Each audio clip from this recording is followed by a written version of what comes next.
नमस्कार दोस्तों, स्वागत है आप सभी का आपके अपने channel KSL Kamlesh Saini lectures पर। उम्मीद करता हूं कि आप सभी खुश होंगे, स्वस्थ होंगे, मस्त होंगे और अच्छे से पढ़ रहे होंगे। साथियों, आज हम इस वीडियो लेक्चर्स में देखेंगे पृथ्वी की गतियां। वेरी इंपॉर्टेंट टॉपिक है। रीट पात्रता परीक्षा के लिए, लैब असिस्टेंट के लिए, RPSC ऑल एग्जाम्स, सभी एग्जाम्स के लिए, सेंट्रल लेवल के सभी प्रकार के एग्जाम्स के लिए जहां पर ज्योग्राफी होता है सिलेबस में, तो उनके लिए सभी के लिए इम्पोर्टेंट टॉपिक है। इसको डिस्कस करेंगे साधारण सरल शब्दों के साथ। तो उम्मीद करता हूं कि आप पूरा देखेंगे, बिल्कुल भी स्किप नहीं करेंगे। तो साथियों, हो चुका आगाज रण का, युग बदलने की तैयारी, जीत उसी की होगी जिसका संघर्ष है जारी। तो लगातार हम संघर्ष करेंगे जब तक कि हमें सफलता ना मिल जाए। तो दोस्तों, बने रहिए KSL कमलेश सैनी लेक्चर्स के साथ, जहां पर है RPSC first grade geography full course आपको है शानदार कंटेंट के साथ उपलब्ध करवाया जाएगा। कंटेंट के साथ कोई कंप्रोमाइज़ नहीं किया जाएगा। लैब असिस्टेंट का पूरा सिलेबस यूट्यूब चैनल के माध्यम से करवाया जाएगा क्वालिटी कंटेंट के साथ। UGC नेट JRF का पूरा सिलेबस ज्योग्राफी का क्वालिटी कंटेंट के साथ करवाया जाएगा। इसके अलावा है रीट SST का फुल कोर्स आपको है इस चैनल के माध्यम से देखने को मिलेगा। तो प्यार और सपोर्ट करने के लिए बहुत बहुत धन्यवाद। जो आपका प्यार मिल रहा है लगातार है, सदस्यों की संख्या बढ़ती चली जा रही है, व्यूज़ की संख्या बढ़ रही है, अच्छे अच्छे कमेंट्स मिल रहे हैं, उनके लिए आप सभी का अपार धन्यवाद। आज हम डिस्कस करेंगे पृथ्वी की गतियाँ। पृथ्वी की गतियाँ वेरी इंपॉर्टेंट टॉपिक है साथियों। तो शुरुआत करते हैं आज के इस वीडियो की। पृथ्वी की गतियाँ, दो गतियाँ होती हैं। एक होती है घूर्णन या परिभ्रमण गति। एक ही है घूर्णन गति कह लीजिए या परिभ्रमण गति इसको कहा जा सकता है। नंबर 2 पर है परिक्रमण गति। नंबर 1 है घूर्णन गति, जिसे परिभ्रमण गति, देशांतरीय गति, आवर्तन गति या दैनिक गति भी कहा जाता है।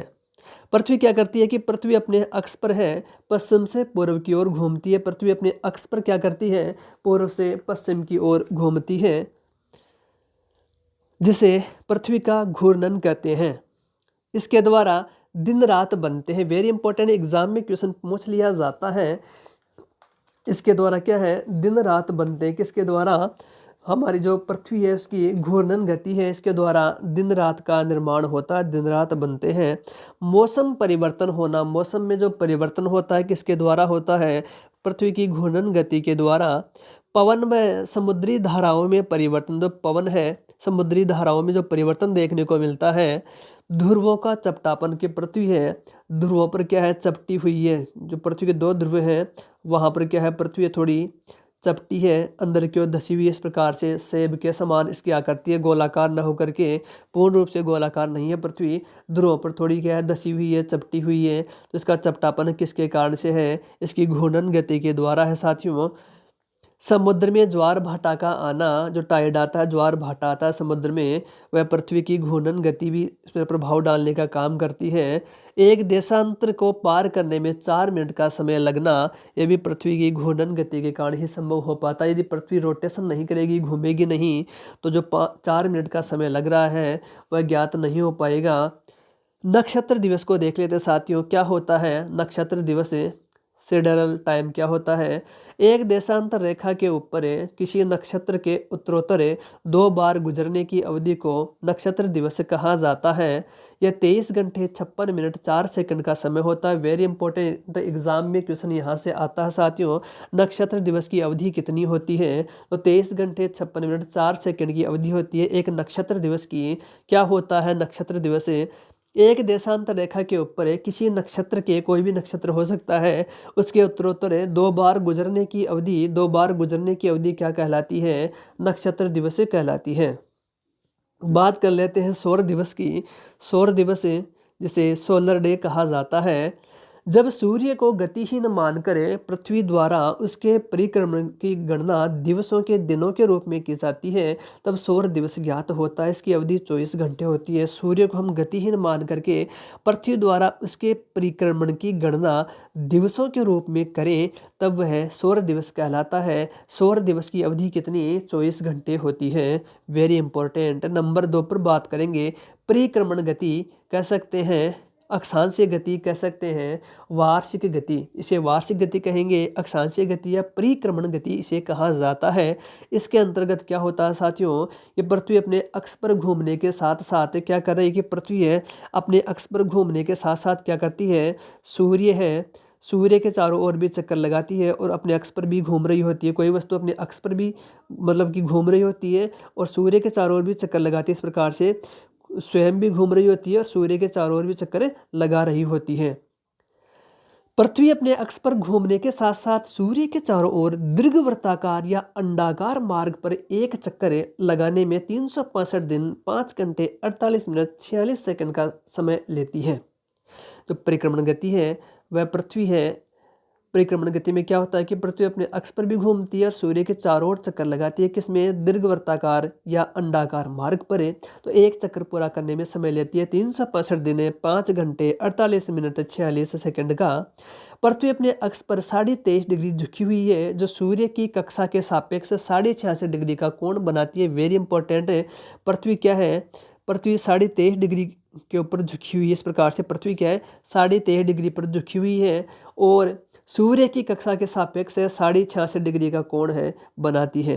23.5 डिग्री झुकाव या दीर्घवृत्तीय कक्ष के कारण है 4 विशिष्ट स्थितियां देखने को मिलती है। जो पृथ्वी है 23.5 डिग्री के कोण पर झुकी हुई है तथा दीर्घवृत्तीय जो कक्षा है उसकी अंडाकार जो कक्षा है उसके कारण से 4 प्रकार की विशिष्ट जो है स्थितियां देखने को मिलती हैं। तो कौन कौन सी विशिष्ट स्थितियां हैं तो उसको देखते हैं। एक तो होता है संक्रांति, सोलिस्टिक या अयनांत जिसे कहा जाता है, संक्रांति या अयनांत जिसे कहा जाता है। सूर्य के उत्तरायण और दक्षिणायन की सीमाओं को संक्रांति कहा जाता है। जब सूर्य है उत्तरायण और दक्षिणायन पर होता है तो उस सीमा को क्या कहते हैं, संक्रांति, सोलिस्टिक जिसे कहा जाता है। 21 जून को साथियों इस दिन सूर्य कर्क रेखा 23.5 डिग्री उत्तरी अक्षांश पर लंबवत चमकता है। इसे कर्क संक्रांति ग्रीष्म अयनांत भी कहा जाता है। इसे उत्तरी अयनांत भी कहते हैं। 21 जून के दिन क्या होता है कि सूर्य है कर्क रेखा पर क्या है, लंबवत या सीधा चमकता है। इसे कर्क संक्रांति कहते हैं, इसे ग्रीष्म अयनांत भी कहते हैं और इसे उत्तरी अयनांत भी कहा जाता है। 21 जून को इस दिन उत्तरी गोलार्ध का सबसे बड़ा दिन होता है। उत्तरी गोलार्ध का सबसे बड़ा दिन है 21 जून को होता है। वेरी इंपॉर्टेंट क्वेश्चन है साथियों। इसमें क्या साथियों, इस समय सूर्य कर्क रेखा पर लंबवत चमकता है। इस स्थिति को कर्क संक्रांति समर सोलिस्टिक भी कहा जाता है।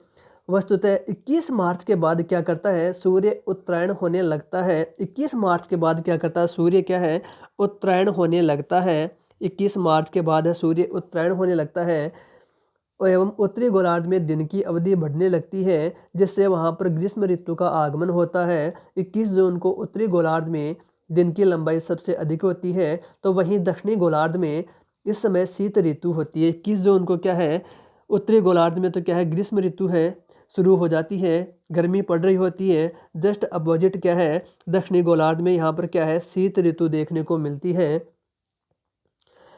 21 जून के पश्चात 23 सितंबर तक सूर्य पुनः विषुवत रेखा की ओर उन्मुख होता है, जिसके परिणाम स्वरूप धीरे धीरे उत्तरी गोलार्ध में गर्मी कम होने लगती है।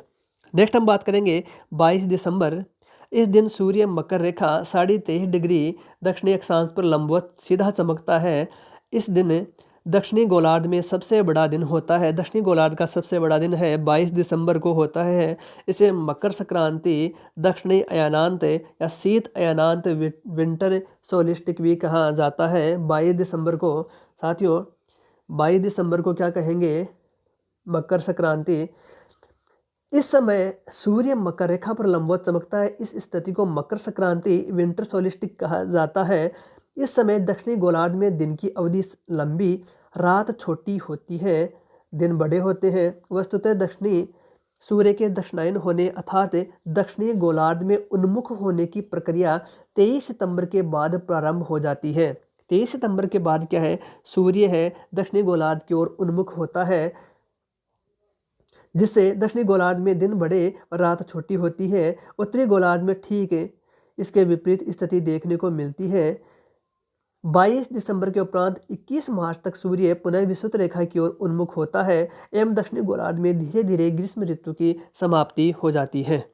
नेक्स्ट देखेंगे विषुव, जिसे इक्विनॉक्स भी कहा जाता है। यह पृथ्वी की वह स्थिति है जब सूर्य की किरणें विषुवत रेखा पर लंबवत पड़ती है और सर्वत्र दिन एवं रात बराबर होते हैं। विषुव का मतलब होता है समय, रात दिन, कि रात व दिन क्या है, समान होते हैं, जिसे क्या कहा जाता है, जिसे कहा जाता है इक्विनॉक्स या विषुव कहा जाता है। 21 मार्च, इस दिन सूर्य की किरणें भूमध्य रेखा पर सीधी पड़ती हैं।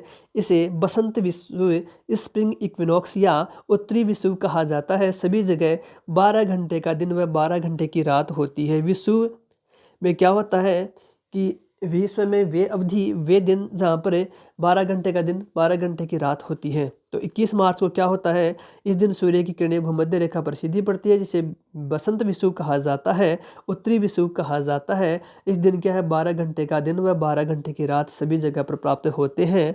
23 सितंबर, इस दिन सूर्य की किरणें भूमध्य रेखा पर सीधी चमकती है, जिसे शरद विषुव, ऑटम इक्विनॉक्स या दक्षिणी विषुव कहा जाता है। सभी जगह क्या होगा, 12 घंटे का दिन होगा, 12 घंटे की रात होगी। तो साथियों याद रखना इम्पोर्टेंट है, एग्ज़ाम में यहाँ से क्वेश्चन बनता है और वेरी इंपॉर्टेंट है। एग्ज़ाम की दृष्टि से ये क्वेश्चन है, एग्ज़ाम में पूछे जाते हैं। तो साथियों इसको देखिए एक बार, शरद विषुव और बसंत विषुव। 21 मार्च से 23 सितंबर की अवधि में उत्तरी गोलार्ध सूर्य का प्रकाश 12 घंटे या अधिक समय प्राप्त करता है, अतः दिन बड़े रात छोटी होती है। जैसे जैसे उत्तरी ध्रुव की ओर बढ़ते जाते हैं, दिन की अवधि भी बढ़ती जाती है। दिन की अवधि भी क्या होगी, बढ़ती जाएगी।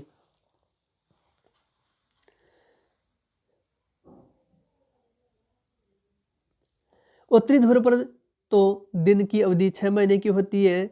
23 सितंबर से 21 मार्च तक सूर्य का प्रकाश दक्षिणी गोलार्ध में 12 घंटे या अधिक समय तक प्राप्त होता है। जैसे जैसे दक्षिणी ध्रुव की ओर बढ़ते हैं, दिन की अवधि भी बढ़ती जाती है। दक्षिणी ध्रुव पर इसी कारण 6 महीने का दिन रहता है। इस प्रकार उत्तरी ध्रुव एवं दक्षिणी ध्रुव दोनों पर ही 6 महीने तक दिन व 6 महीने तक रात्रि होती है। नेक्स्ट साथियों, परिक्रमण गति के परिणाम। दिन रात का छोटा बड़ा होना, ऋतु परिवर्तन होना, वर्ष का बनना।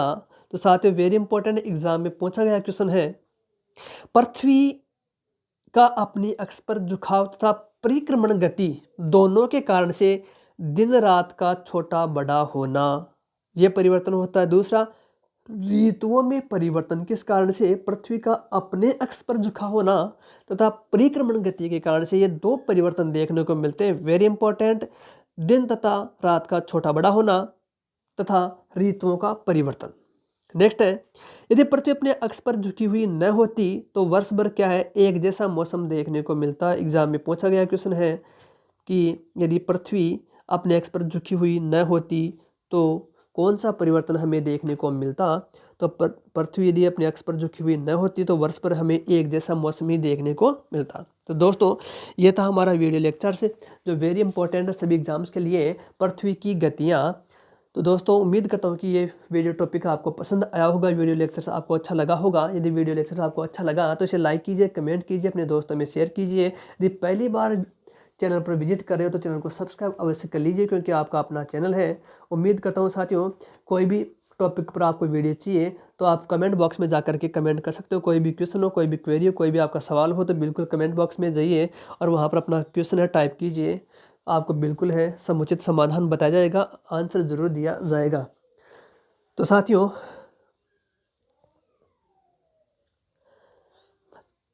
मुश्किलें ज़रूर हैं लेकिन ठहरा नहीं हूँ मैं, मंजिल से ज़रा कह दो अभी पहुँचा नहीं हूँ मैं, कदमों को बांध न पाएंगी मुसीबत की जंजीरें, रास्तों से कह दो अभी भटका नहीं हूँ मैं। तो लगातार हमें चलना है जब तक कि हमें हमारी मंजिल प्राप्त न हो, टारगेट अचीव न हो। तो साथियों बहुत बड़ी जो घोषणाएं हैं चैनल के द्वारा की गई है, रीट पात्रता परीक्षा जो है SST, जिसमें है कि आपको है मनोविज्ञान भी और जो है राजस्थान का GK भी आपको है, इसके ऊपर पूरा फुल्ली कवरेज मिलेगा यूट्यूब चैनल के माध्यम से। पूरा है जो सिलेबस है वह है विद क्वालिटी कंटेंट के साथ आपको पढ़ाया जाएगा। Next RPSC first grade geography पूरा सिलेबस है, ए टू जेड तक आपका पूरा सॉल्यूशन इस चैनल के माध्यम से किया जाएगा ज्योग्राफी का। इसका क्वालिटी कंटेंट आपको देखने को मिलेगा आरपीएससी फर्स्ट ग्रेड ज्योग्राफी। इसके अलावा साथियों lab assistant geography A to Z solution आपका है इस चैनल के माध्यम से किया जाएगा। इसके अलावा साथियों यहाँ पर है करंट जीके सभी एग्ज़ाम्स के लिए, इंडिया जीके सभी एग्ज़ाम्स के लिए, राजस्थान जीके सभी एग्ज़ाम्स के लिए। इसके अलावा है ऑनलाइन टेस्ट सीरीज़ आपको देखने को मिलेगी सभी एग्ज़ाम्स के लिए, फ्री ऑफ कॉस्ट है। तो साथियों अधिक से अधिक सब्सक्राइब कीजिए, शेयर कीजिए, अपने दोस्तों से सब्सक्राइब करवाइए ताकि सदस्य संख्या बढ़े और हमें मोटिवेशन प्राप्त हो। यदि आपके अच्छे कमेंट्स देखने को मिलते हैं, लाइक्स आते हैं और लगातार संख्या बढ़ती है मेंबर्स की, तो हमें क्या है पॉजिटिव मोटिवेशन प्राप्त होता है और हमें और अच्छा कार्य करने की प्रेरणा आपके द्वारा मिलती है। तो साथियों उम्मीद करता हूं कि आप अधिक से अधिक कमेंट, लाइक और इसे शेयर करेंगे और सदस्यों की संख्या बढ़ाने में योगदान करेंगे। और साथियों आपको और भी अधिक अच्छे क्वालिटी के कंटेंट आपको देखने को मिलेगा। तो बने रहिए चैनल के साथ। जो KSL चैनल है आपका अपना चैनल है, तो साथियों भरपूर प्यार दीजिए, सहयोग कीजिए, सब्सक्राइब कीजिए। आज के लिए इस वीडियो में इतना ही, मिलते हैं किसी नए टॉपिक नए वीडियो के साथ। तब तक के लिए स्वस्थ रहिए, मस्त रहिए, अच्छे से पढ़ते रहिए। जय हिंद, जय भारत, धन्यवाद साथियों।